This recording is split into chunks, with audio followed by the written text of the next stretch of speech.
Jor Pukhuri means, the name itself means Jor, mane pair.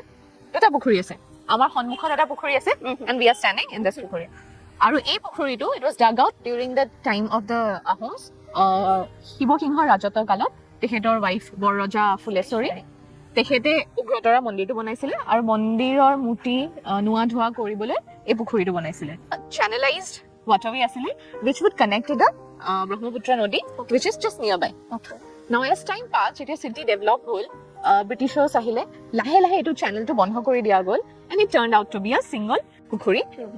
And পিছলৈ Britishers যেতিয়া আহিলে, তেতিয়া এই পুখুৰীটোৰ মাজত এটা ৰাস্তা বনাই দিলে, so that it's very easy to connect, and roam around in the Guwahati city. And সেইকাৰণে এতিয়া এটা পুখুৰী গৈ পেলাই দুটা পুখুৰী হৈ গ'ল, and Ugratara temple. So Ugratara temple is a version of Tara temple, goddess, tantric goddess হয় তেখেত, আৰু তেখেতৰ বহুত কেইটা ফৰ্ম আছে, and Ugro is one of the form.